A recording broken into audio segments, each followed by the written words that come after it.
Welcome to Free Beer Friday, powered in part by Classic of Denton. Wait, are we live? Right? We're live. We're live-ish, We're live. for sure. Live-ish. Big time. Right here. Hey, guys. Welcome back to Free Beer Friday. Your host, Ben, over at the Bearded Monk. Guess who's with me? Ben's Kelly friend. Meyer. Ben's friend. My friend from down the street. Yeah, we hang out. We play Nintendo. That's about it. And Xbox. Oh, we're getting fancy right now. Xtendo. Oh, Xtendo. I like this. I want to go for Super Nintendo. Can we do like a Super Nintendo, like Mario Kart night? That'd be fun, right? Yeah. Yeah, Well, big time. With enough shotguns, anything's fun. Yes. Oh, like tonight. All right, we're getting into this in a minute. I want these people to know who you are. This is Kelly. He's with New Braunfels Brewing. I am, indeed. Yes. Yes. Nice to meet you, people. Shake hands. I like it. Well done. Even a fist bump. Yeah. Yeah, I like that. Well, because sometimes you go in for the handshake and the other guy goes for the... I didn't know. There's a lot of people out there, so I wanted to be equal opportunity. Right. There you go, guys. Hopefully everybody got what they needed. Hug? Why not? Yeah. Oh, that's wonderful. That is wonderful. All right. Tell everybody, if they may not know, what is New Braunfels? New Braunfels the city or New Braunfels the brewing? The brewing. I mean, the city, yes, it's delightful, but we're here talking to you, not the mayor of New Braunfels, but that would be kind of fun. Ooh. You want to run for mayor of New Braunfels? You know, A, I don't think I'd win. B, the Not with that changes that I attitude. would make would be too much fun. I think it'd be scary. Yeah. But Yeah. So anyways, no. But I do want to own a brewery in New Braunfels. Are you going to do That would that be fun. one day? Yeah, I've been saving up. A couple of years ago? Hopefully. It's the journey of 1,000 leagues starts with a single step, Benjamin. Wow. That was so profound. I like that. Yeah, there it was. So, Well, let's tell these people.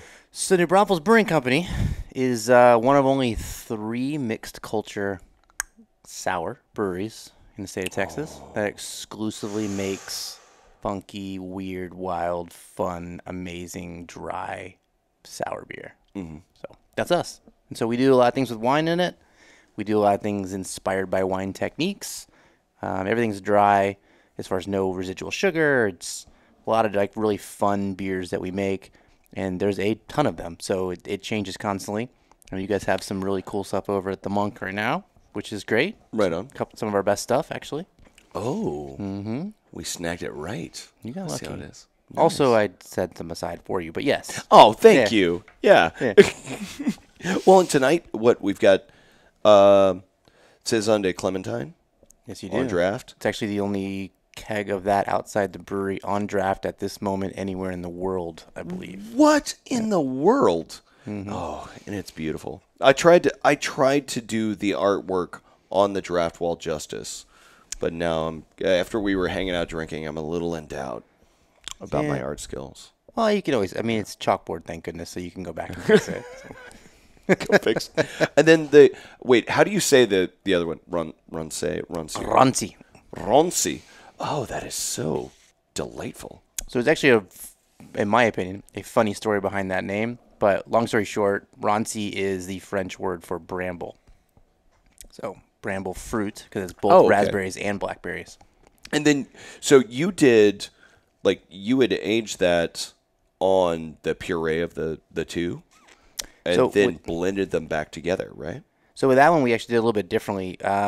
We barrel aged the beer first, and then we split it in two. So we did raspberry puree in the tank and re-fermented the beer with that. And then we have an open, basically a barrel that we've laid on its side that cut the top off, and we put whole blackberries in that and re-fermented the fruit with beer in that barrel in an open top. And so then bled that juice off, blended it into the tank, and then refilled it again, and then bled it off again, which everything, Saison Day for all of us, every time we do them, we always have to skin contact twice. And one of the reasons we do that is you get a different beer the second time. It's more tannic, it's more funky, it's more interesting. And for us, blending the two together creates that complexity that... The full spectrum of it. Yeah, so either beer on its own is not as interesting as the two blended together. So that's why we do it. Right on, right on. So basically that one had 3 different. So it was raspberry contact in the tank, blackberry contact twice in the barrel, and then all 3 of those blended together. Oh, that's amazing.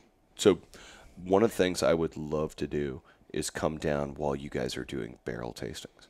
Because this isn't just like a regular shoot. Like, you guys are tasting this stuff through, trying to find what the good balance is, right? Yeah, so we always try to balance them together with what we're trying to accomplish. And one of the most fun ones of that is Heavenescent, which just came out in December.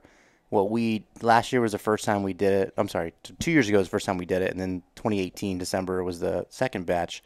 And we literally just go through the brewery and taste every barrel-aged blondine that we have. So some are 3 months old, some are a year old, some were like kind of refilled into a red wine barrel or a white wine barrel or a honey beer barrel. And we just essentially come up with a cuvee of all of the barrels that we've chosen based on looking for complexity. So I want one to be oaky and funky. I want one to be super like lemony tart. I want one to just have this weird kind of like funk forward Brett flavor of yeast. And we blend all those together so that at the end, when you taste it, the aroma, the mid palate, the finish, all of the whole structure of the beer changes the more you drink it. You get this full spectrum of flavor. Yeah. Right on. So it's essentially 20 different beers blended into one. So food pairings are amazing. And granted, that's not everybody's cup of tea, but that is my cup of freaking tea. Like, I get excited about that stuff. So nice. And we literally do, like, we put it on Facebook usually, but like you'll see like on the bar at the brewery, each one's numbered. We go through them. We make notes on each individual and one. It's not just like, oh man, I get to hang out and drink. No. This is crucial drinking.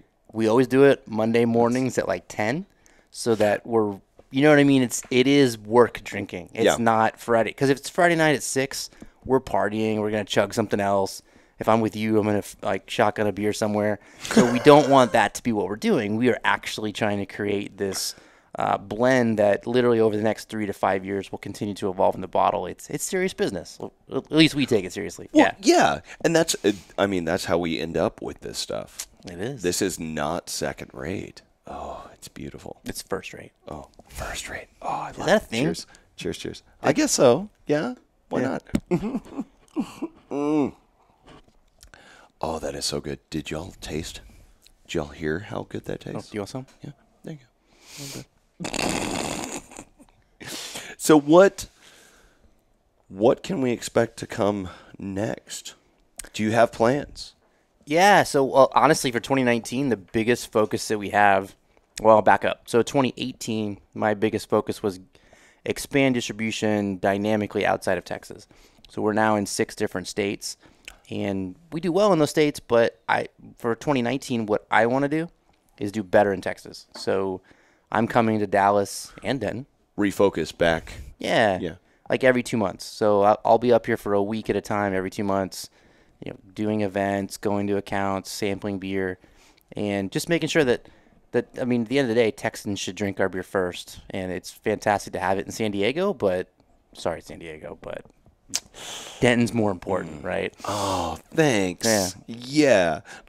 So back in Texas. Yeah. Spending a lot of time down here. And so we're spending more events at the brewery too. So like in I was about to say, 3 what's weeks, happening at the brewery? Yeah. I think it's 3 weeks. We're doing so the base beer for both these that we're drinking is called Blondine, and that's also the base beer for Heavenescent. And what we've started doing, and I really kind of didn't tell anybody this, but back in 2016, I started saving cases from each 6 months. So it was 6-month periods. And so in 3 weeks, we're doing a vertical of 6 different releases over the past 3 years.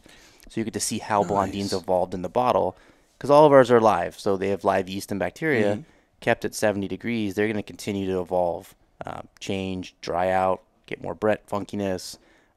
It'll be super fun to see how that goes. And we're doing a kind of a limited thing. It's 12 seats, I believe. And so it's my brewer, 12 people. I'll get to experience what's happened with this beer over the last 3 years.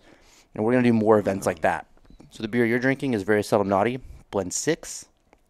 With the limited edition ones, I think we've done 7 different ones. Mm-hmm. So in a couple of months past that, we'll be doing a vertical of every single one of those. So it's kind of a rare opportunity. Like, no one gets to do that, right? And yeah. So more and more events where people just kind of get to see behind the curtain, talk to us, and like learn what makes us tick and why the beer is what it is, but get to experience kind of fun, cool things the way we do. So. I love the idea of getting to spend time with you guys too, because not everybody out in the market can get access to you, can get access to Nathan, Right. To have that moment and a private moment. You're talking 12 seats, right? Yeah. That's not a crowd. It's not an auditorium. That's them with you, and that is so much fun. Yeah, that's what we wanted to do. Like, we could make more money opening up to 50 people, but it would be a different experience. That's not the point. We want to connect with people who appreciate what we do, right? Right on. What do you think some of the bigger questions are going to be in something like that? As far as like about the beer and stuff? Yeah. Well, Or what do you usually get when people come into the brewery? What's a surprise? What are they looking for? What's new to them? Well, so one of the funny things about being where we are is that New Braunfels is obviously a very big tourist community. Mm-hmm. So still the most common question we get is, what do you have it taste like Dos Equis? We're also in downtown New Braunfels, so people are just wandering in. And I'm like, dude, we make barrel-aged sour wheat beer, like, in the style of European-style beers, and you walk in with a Dos Equis kind of like frame of reference, you're in deep trouble. You're going to get surprised. Yeah, we got a long ways to go. Yeah. So obviously that's a big hurdle that we overcome. But as far as like with that event, I think with the Blondine thing, the most interesting thing is going to be people understanding how it's changed. So you're going to get a very much more dry beer from the early days. Yeah. Because all these have continued to evolve and ferment in the bottle. So it's just going to be fun to see like the different flavors you get from the same beer, but brewed significantly newer and more fresh. It's all over the place, and obviously we're going to pair it with some different cheeses and crackers and have some fun with it. But this sounds like a good night. Sounds like a really good road trip. Yeah, I'm kind of digging this idea, and I was going to ask this for the audience. How can we get tickets?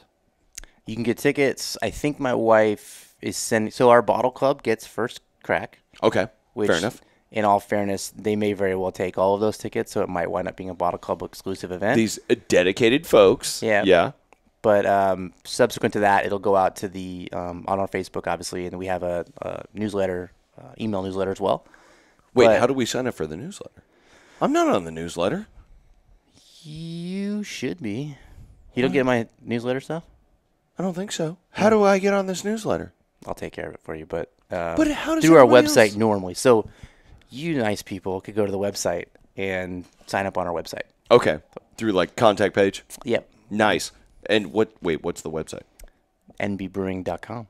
There it is. Yeah. There it is. Nice. But one of the things that we're hoping to do with this event is that once we've done it in the brewery, we kind of have a framework. Nathan and I have figured out what jokes are funny and which ones aren't, and we kind of have a fun event. We do want to do a road show with it. So I don't know if like the Bearded Monk is one of those places that might be interested, but This would be awesome. Yeah. My first thought was roadshow. Yeah. That like once we get the jokes down and we get our conversation pat, then we take it on the road. That's right. So, I like this.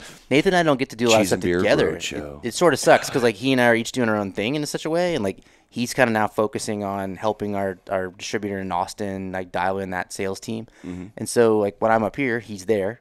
So it'll be fun to do a road show where he and I actually get to go travel together and drink some beer, try some local breweries and stuff. So we'd love to do it. And we'll just book this through Texas. Yeah. Oh, I would totally dig this. All right. Yeah. Plan this out. So watch That's back right. for more news.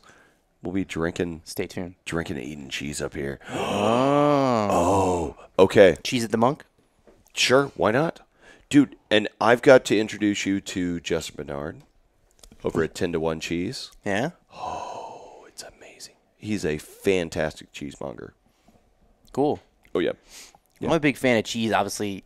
Just the way that it pairs with all kinds of beers, it's a lot of fun. So, and I'm a huge cheese fan too. So, obviously, anyone who makes flavor-driven beers is going to be into the flavor-driven food. So, Yes. it's not a hard stretch to figure that out. I'm kind of thinking, okay, so before we go to the Monk, do you want to go eat some cheese first? Yep. Okay. I've been trying to eat for like the last hour and a half, but I know. you're a bit more of a drink guy, so Yeah. Well, I mean, This- there are calories in this. I can sustain for days just on beer. yeah. So I can't say this is what it is, but that's a load of crap. Like, and I think those listening at home also agree with me. I don't think that I'm not your a particular dietitian. camp, your camp might be populated with one person. I think at this stage. I kind of want to create like a health plan though. This could be fun. Did you hear about that dude that did the fasting for 40 days? What is it? What's the Catholic thing? Oh, Lent. Where he just drank beer. That was it. The only food he had the whole time. What did he give up for Lent? And it was online, and it was a absolute mess. Yeah. It was good. Well done, sir. Yeah. Was okay. Yeah. So yeah, you should try that. I feel like I could probably try to do this. Well, based on the fact you just had scrambled eggs today, and that's it. That's and then true. A mess of beer. Like I think that you are doing it technically. Yeah. Essentially. In a sense. Yeah. Yeah. In the short haul. Yeah, I think I am. Well, okay. I want to talk about grapes. Because there are so many of these beers that I'm getting this fruit forwardness. And you balance, you bring in some different fruits. And some of these, sorry to get off topic from my eating habits, but a lot of these, you guys go out and you pick the fruit for some of these beers, like the Saison series. I feel like, some of these that might have like a white grape, like an albino grape, like a albino grape. Sorry, some of these have this lighter flavor to them. Where are you finding these fruits? Where are you finding these grapes when you go out and do these? So it depends. So a big focus for us is to use Texas-grown things, like whatever that is, right? Okay. Texas-grown honey in the beer. So Texas-grown grapes is important. What you're drinking is Texas-grown grape beer. That one is very naughty with white wine grapes. See, again, albino grapes. Right. Yeah. So that one, literally my buddy Henry, who owns one of only a couple of wineries in Texas I know of that spontaneously ferment fruit, he spontaneously fermented that. Like before you get a hold of the fruit, he's spontaneously fermenting. So in this case, for that one specifically, we use what's called pomace. Okay. And so basically he had already made wine. Define pomace. I just learned this today. Define that. So that in that case, he had already made wine. So basically what he did is crush the grapes, allowed some skin contact during fermentation, and then they press all the grapes so that the juice comes off and the skins are left by themselves. Skin, seeds, stems, all of that technically goes into what's called pomace at that point. A lot of times they'll put that back in the field or like give it to ranchers to do stuff with. And there is still some sugar left, and so we actually took all of that and laid beer over top of it. Right on.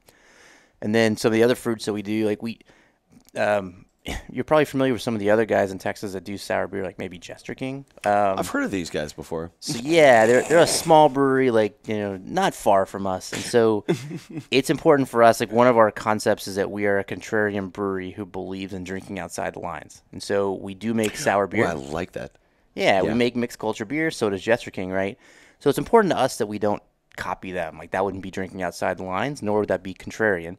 Even though it's contrarian to the overall market, I can't copy my buddy down the street, just right? Somebody else. Yeah. Yeah. So the fruits that we pick are typically ones that other breweries aren't using. Prickly pear fruit was an example. So last August, the three of us went out into the obviously very hot Texas sunshine, picked a bunch of prickly pears. Like we actually had to tippy-toe through the cactus to get to the fruit, pulled them all off. It was 525 pounds of prickly pear fruit. That y'all did by yourselves? Yeah, so so this is blend 2. The first blend, HEB sold some at one point, and we were like, "Oh, cool! We can buy it from them." Because if you know anything about sourcing fruit in Texas, HEB can retail fruit for cheaper than we can buy it in many cases. If I were to go to the same supplier, so we had bought prickly pears from them for blend 1, but they just they weren't ripe, and so by picking them ourselves, we were able to wait until they were just bright freaking purple and it's amazing color, and so it made the beer twice as good as it was the year before. It comes off beautifully in the beer. So again, it takes significantly more work, but at the end of the day, we're not here to make easy beer. We're here to make great beer. So, like, what do we got to do, right? Right on. Yeah. There's the next shirt. Like, Yeah. In BBC, we're not here to make easy beer. We're here to make good beer. Well, so how do you find the farmers you work with or the sources you work with? So it depends. There's a lot of different ways that we look for them. We kind of first decide what fruit we want. So like the wine, for Saison de Lanois, for example, we had used some different grapes throughout the years. And then recently I have a buddy who his family now has a winery. They grow their own grapes not far from us, like one county over. Mm-hmm. And they do a picking party every year. And so I said, hey, if we bring people to help you guys pick, can we essentially buy the grapes? Have ours over here? Yeah, he gave us like a little bit of a discount, but it was ultimately like we wouldn't have gotten it much cheaper anywhere else. And we were able to help pick, and we're part of the whole thing, and it was a lot more fun. So we pick the fruit first, or we choose the fruit first, and then we figure out who's got what we want and like what kind of relationship that's going to be. Right on. The Valley lemons that we did. There's a guy that owns some liquor stores down in the Rio Grande Valley, and he also happens to own one of the largest Valley lemon orchards, I guess. And so we hooked up with him, and he was really cool. He's like, yeah, I'd love to have – it was just like cool partnership. Come on down to my orchard and pick some lemons. Why not? Yeah. So we try to we want to know the farmer whenever possible. I mean, I think it's cooler to have that relationship, but at the end of the day, sometimes with that fruit you can't. Jamie Vogel owns the peach orchard that we worked with this year. He's actually a friend of one of my best friends in High, Texas. Owns a general store there that has all kinds of like food, and they obviously sell wine and beer. And I reached out to Jason, and I'm like, dude, you got to know a peach guy. He's like, oh, Jamie's awesome. Right here. Go to Jamie. I'm like, okay. So we went to Jamie. You know what I mean? We try to like work those relationships whenever possible. So that's really cool. Well, talking about when folks don't quite understand the craft beer market too, that's one of the kind of things that I reference. Like, man, I'm not calling on some distant supplier. No, I'm going through my contacts and I'm trying to pull from the local market. Yeah. And having a personal tie to whoever the farmer is. That's really cool. Well, that's community, right? That's what we think of when we think of like small town and community and connectedness. Is like you shouldn't be buying corporate fruit if a guy knows a guy. Like, go to a guy. Yeah, if you can find it. Now, if it starts getting really weird and you start pulling some like Japanese fruit, well, you might have some trouble. But yeah, with the abundance we have in Texas, why not? Yeah. And we've been pretty lucky. So occasionally we'll use out-of-state fruit. Like we did do puree for the raspberry because we did it out of season. But and you have to, right? Yeah. But we try to use as much local stuff as possible. Like our watermelon one, we did 50% Mexican watermelons and 50% Texas watermelons. So we made the balance up with whatever we had to do. But at the end of the day, like we try to use it whenever we can. I like this, and I want to do some more drinking. That's a good point. Yeah, you ready to drink some more? Yes. Oh, I wasn't ready to stop drinking. I don't know what you mean by that. Well, I ran out, so I got nothing. Jake, you need more beer? I think Jake needs more beer. All right. He's ignoring us. I know. He's like trying to be all mature. The consummate professional over here. Ooh, okay. All right. You mean the consummate professional that was an hour late to get here? No, he was a good boy. He was a good boy. All right. Let's go do some more drinking. Yes, sir. Right? Yes. And guys, thanks for joining us again. And we'll see you again next week. And if you want to come drink with us, it's about to happen. If I say you want to come drink with us. You want to come drink. Well, no, you want to come drink with him. I'll be there with him. But that's right. Come. No, you're way more of a drinker, like somebody they want to drink with. Maybe, but you're the party boy. Like, you're the life of this particular party. I think so. This one here, not the rest of town. Come on. I don't know. I'm not a Denton aficionado yet. So we're about to find out. Wait, hold on. We're going to go to 10 to 1 cheese. That's right. We're going to go eat some cheese, and then we're going back to the Bearded Monk. How about that? Right now. As are you, hopefully. So. Yes. We'll see you there, and we'll drink our way back to the Bearded Monk. Yeah. Stumble. All right. Bye, guys. Well, thank you for tuning in. We hope you enjoyed the show. Be sure to check out DentonRadio.com for new Denton artists and where they're playing next. While you're surfing the internet, make sure you check out our friends Classic of Denton at ClassicofDenton.com.